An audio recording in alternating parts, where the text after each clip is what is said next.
objeto móvil. Entonces ambos se mueven, pero uno va, hagan de cuenta que viene del motor, este viene del motor, y este pasa a la parte de la transmisión. La transmisión.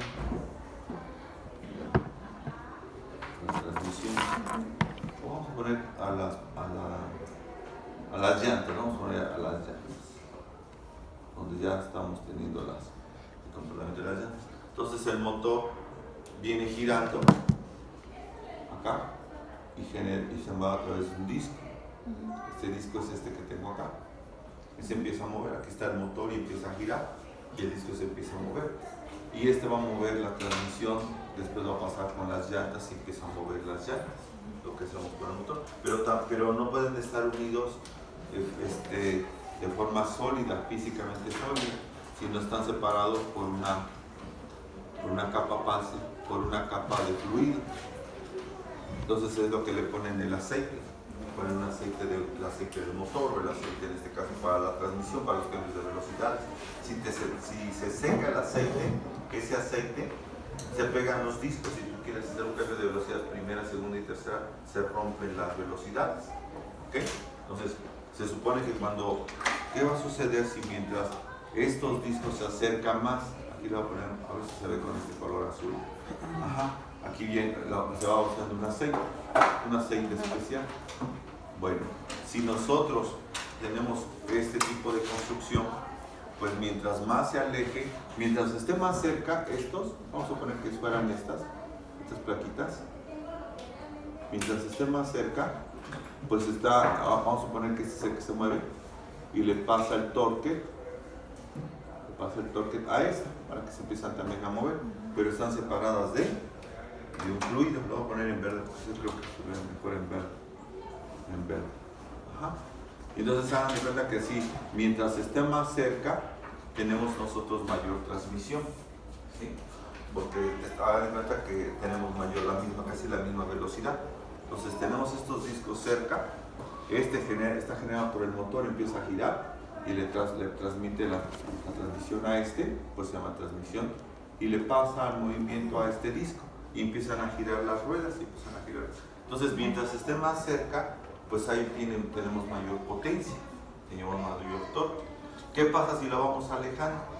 Entonces si lo vamos alejando, sucede que se sigue trabajando así, y entonces al alejarse más estos discos, entonces haz de cuenta que estás metiendo aquí la primera, vamos a suponer que estás metiendo aquí la primera, pones la primera para tener mayor potencia, y entonces toda la potencia del motor se va directamente a la potencia de las llantas de la transmisión.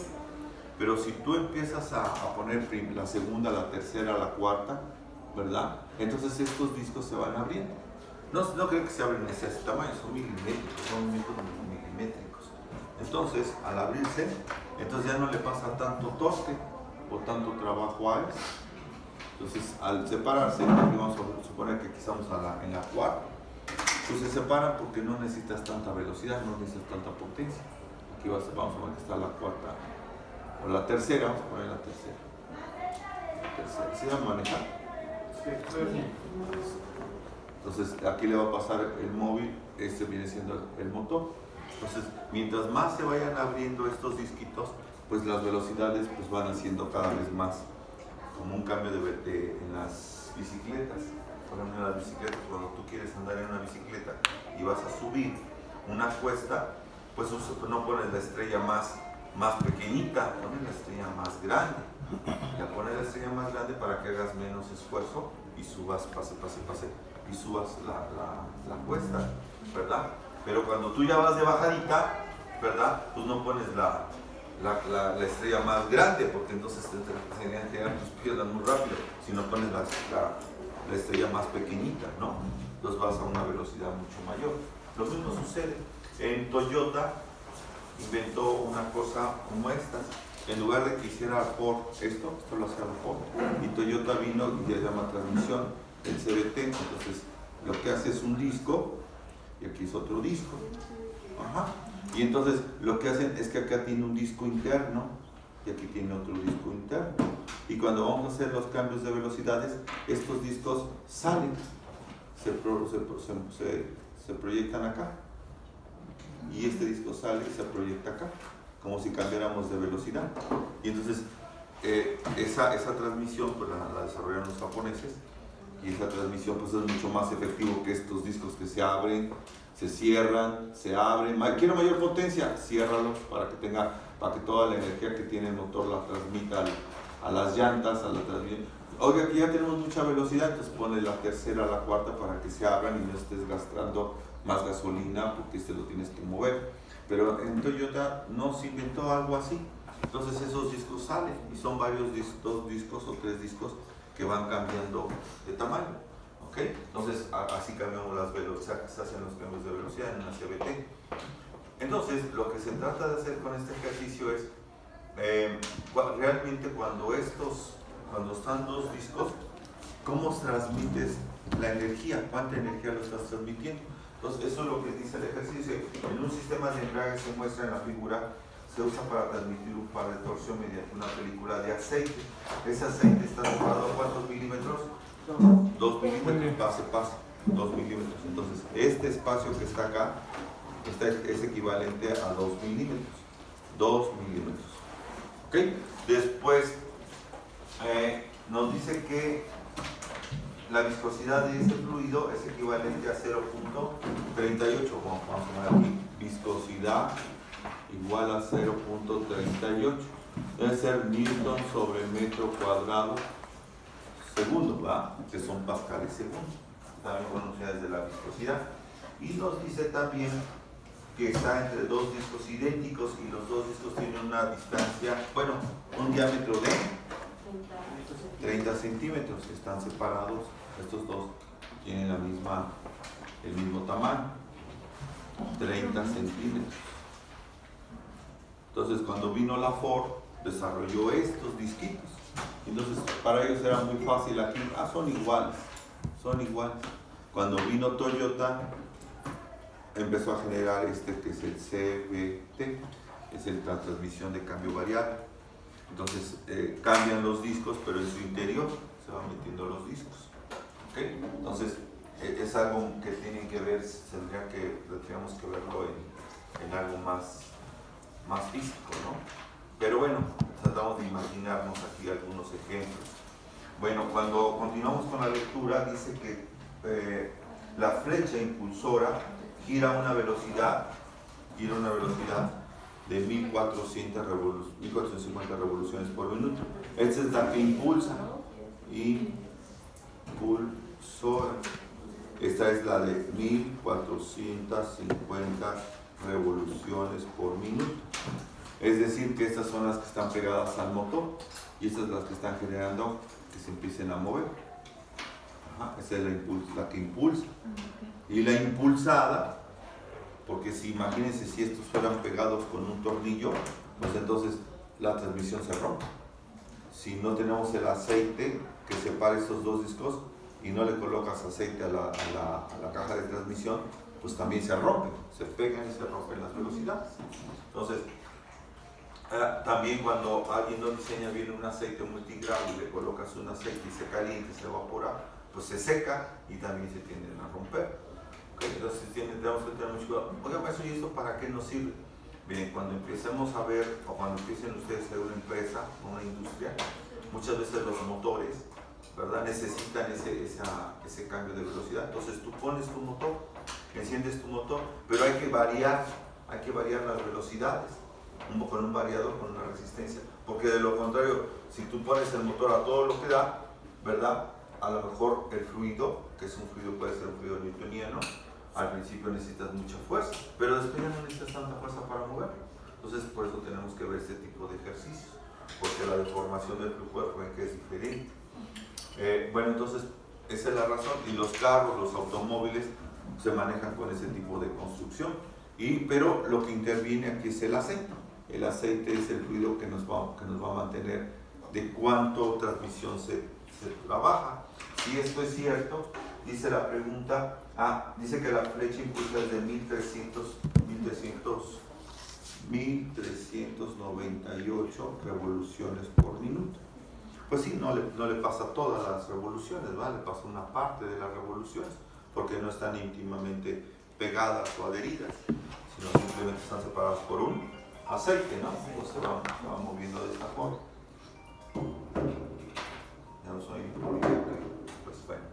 Entonces, la pregunta es, ¿cuánto es el torque o el trabajo en Newton, se supone en Newton metro, que nos va a dar el hecho de tener una construcción así y encontrar la potencia, en este caso, el trabajo que nos genera la fuerza impulsora? Por ejemplo, algunos tienen ustedes coches, hay coches que son, por ejemplo, 4x4, entonces esos coches 4x4 necesitan mayor torque para que se empiecen a mover, para subir, no sé, cerros, cúspides, alguna colina, y necesitas mucha potencia, pero no sirve para correr, ¿ok?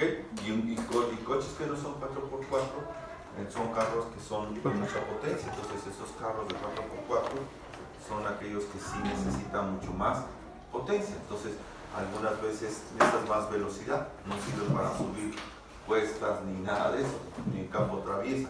Entonces lo que tú compras son dos tipos de autos.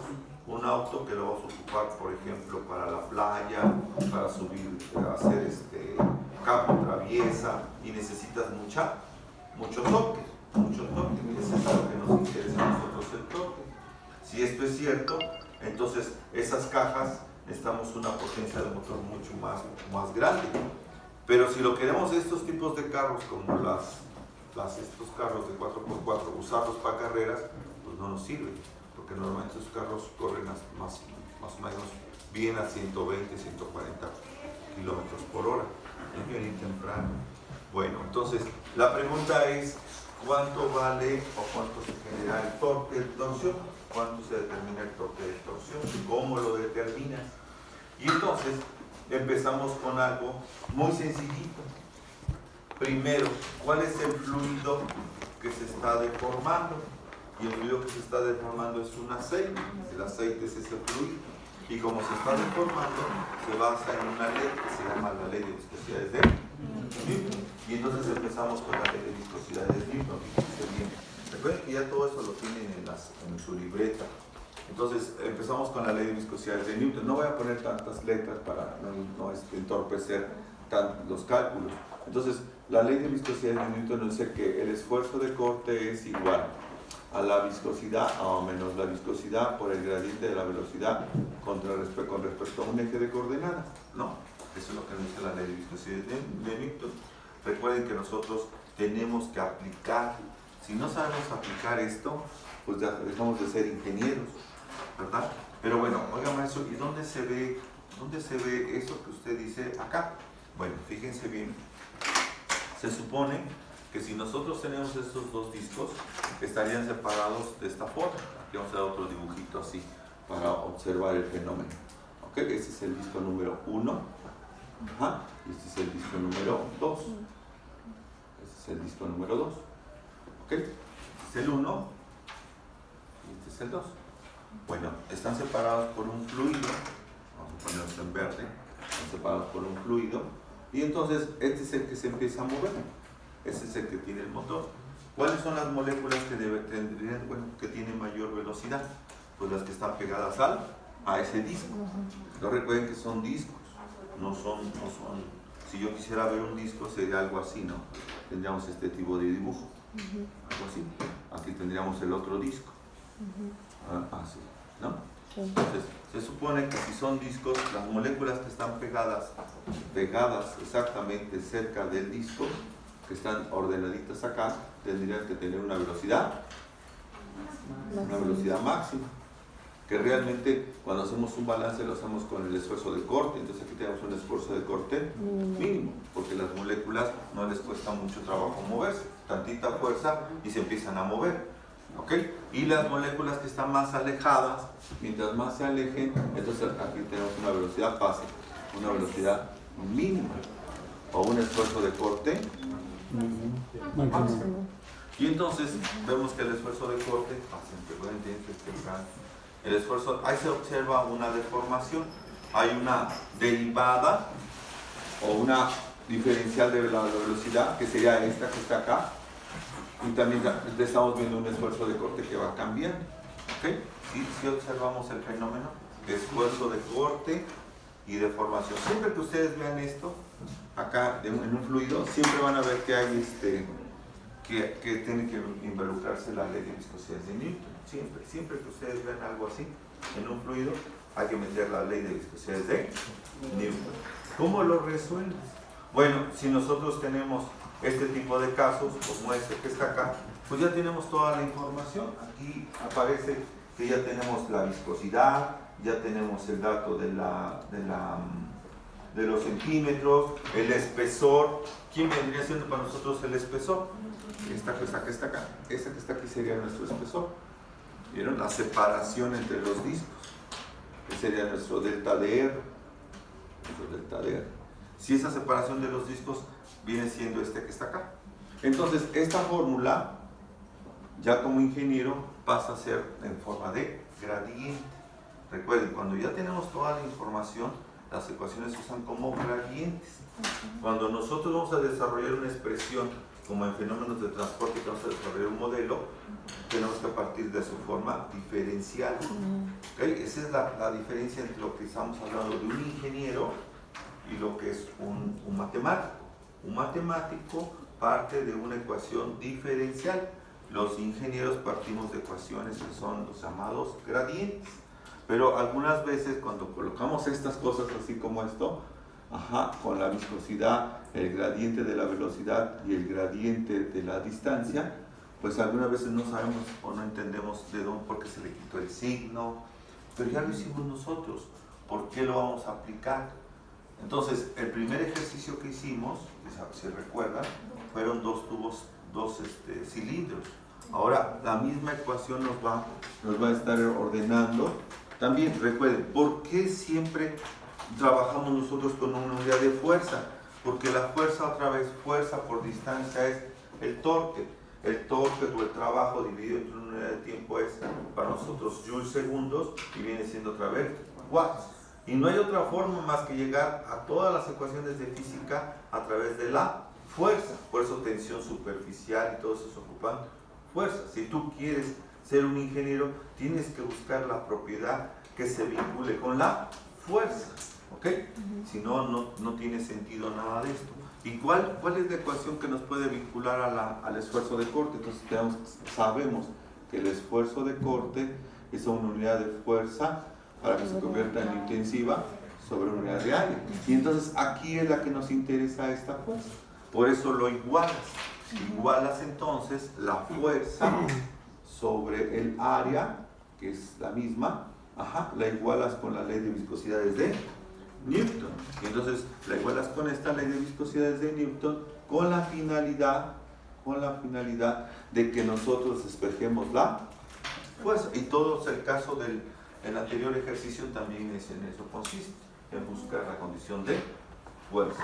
¿Okay? Recuerden, algunas veces se nos olvida que no estamos viendo física como tal ni matemáticas, estamos buscando propiedades que nos acerquen a los costos, al gasto, a la cantidad de energía. Ahorita muchas de las materias yo estoy sugiriendo que se quiten, por ejemplo, legislación, esas mamadas, que se quiten. Y eso de introducción a la ingeniería también que se quiten, que ya metan más cosas de ingeniería, por ejemplo, les hace falta, ustedes proveen estadística, les hace falta estadística aplicada, y otras escuelas llevan estadística industrial, y otras escuelas llevan contabilidad de costos. Aquí nadie sabe contabilidad. Entonces tienes que tener un libro de a un haber, un debe y un haber. Entonces, si tú no sabes eso, ¿cómo vas a llegar a controlar un sistema? Control de calidad. Entonces, algo pasó en nuestra escuela que se desvió de lo que somos ingenieros químicos industriales. A pesar de que tenemos operaciones unitarias y todo eso, muchos de nuestros profesores se están desviando de la línea de ingeniero químico industrial, ¿verdad? Yo no me voy a volver especialista en esto. No. Ni yo soy especialista en esto, pero lo que sí es cierto es que cuando tú llegas a un lugar y hay un motor, porque algunas veces son tan pendejos algunos, con todo respeto, que dicen, ok, voy a comprar la bomba, y la bomba es algo así, dibujando el dibujito así, algo así, la bomba. Pero la bomba no es solamente, la bomba es una carcasa, es una estructura. Pero esa estructura, realmente aquí vienen los álabes que hacen que se mueva esta cochinada. Entonces, aquí tiene la tubería de succión y aquí tenemos una tubería de descarga y succión. Pero esta cosa está unida a una flecha, a esta flecha. Entonces, si ustedes ven en el ejercicio, dice flecha impulsora. Esa es nuestra flecha impulsora. Y la flecha impulsora está movida por un motor. Entonces, aquí viene una cosa que se llama motor, motor. Entonces, tú tienes que comprar un motor. Tú puedes comprar la bomba, que es una parte de la estructura, y la llamas motor bomba o motobomba.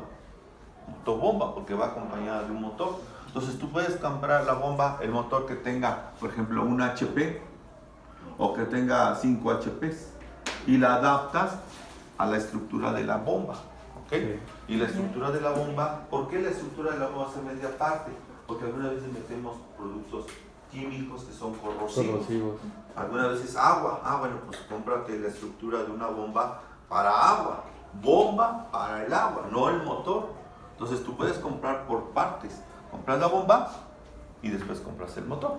Si vas a meter ácidos o hidrocarburos o solventes, pues primero compras la bomba que tenga la estructura interna que soporte la corrosión y después compras el motor. ¿Ok? Porque si no, entonces confundimos lo que está pasando y después por aquí se supone que ustedes llevan algo de electricidad y entonces aquí se supone que cuando vienes y conectas esta cochinada a la electricidad, ¿verdad? Entonces se supone que hay unos electrodos, un campo electromagnético, una bobina, se saca exactamente y sacas aquí la corriente y se empieza a mover el rotor. Tenemos un rotor en el interior que es un devanado y se empieza a mover ese rotor cuando tenemos una cantidad de energía eléctrica. De eso se trata, de nosotros conocer un poquito de electricidad. No vamos a ser especialistas de, abre un pinche motor y ahora pon el devanado. No lo sabemos, eso lo debe hacer un ingeniero en eléctrico, ¿no? Pero deberíamos de conocer más o menos el funcionamiento, ¿ok? Entonces, cuando nosotros compramos esto, pues el ingeniero químico dice, ok, estamos manejando ácidos, tenemos que trabajar con estructuras especiales de la bomba.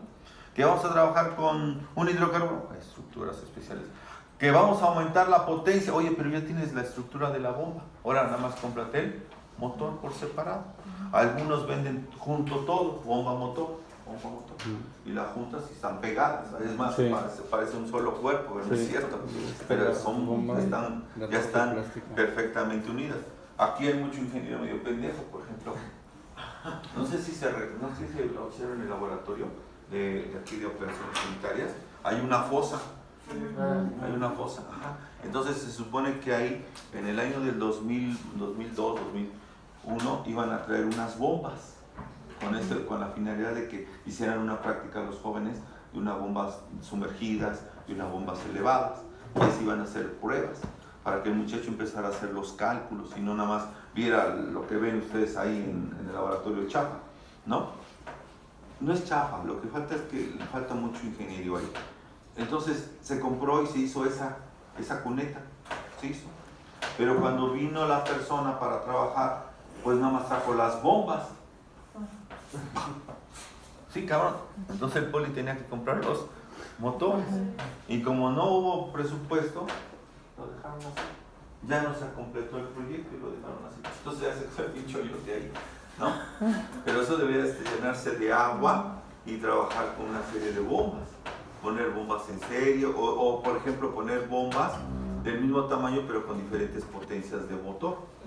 Pase rápido. Para que entonces el alumno observara la potencia o cómo poder hacer los cálculos de esas bombas. ¿Me explico? Bueno, y hay mucha gente que no lo sabe y entonces dice, bueno, todo marcha regular. Otra vez. La ley de viscosidad de Newton, ¿por qué lo ocupo? Porque hay una deformación de flujo. ¿Ok? La vinculo con quién? Con esta propiedad, con la fuerza, porque la fuerza es la propiedad que realmente nos interesa. o la característica que nos interesa. De aquí ya lo relacionamos el esfuerzo de corte con la ley de viscosidades de Newton. Y lo único que hay que hacer es el cambio, fíjense bien.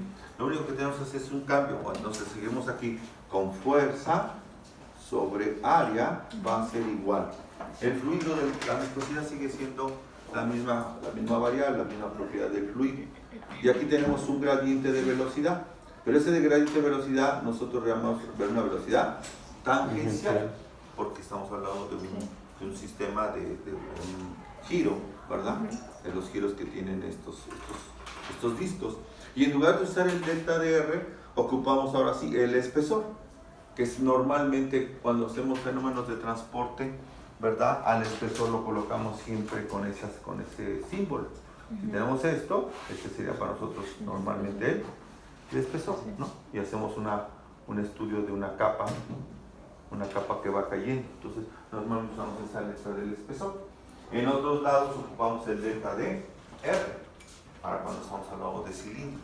Si esto es cierto, nosotros lo único que tenemos que tener es cuidado cómo empezamos a manipular como ingenieros. Por ejemplo, aquí tenemos la letra F, que es la que me interesa, y la voy a igualar con la otra condición. Tenemos aquí la viscosidad, aquí tenemos el gradiente de la velocidad sobre el espesor. ¿Y qué va a pasar con la letra A? Pues va a pasar, si a mí me interesa solamente la fuerza, la voy a despejar. ¿Okay? Algunas veces se hace muy complicado esta cosa.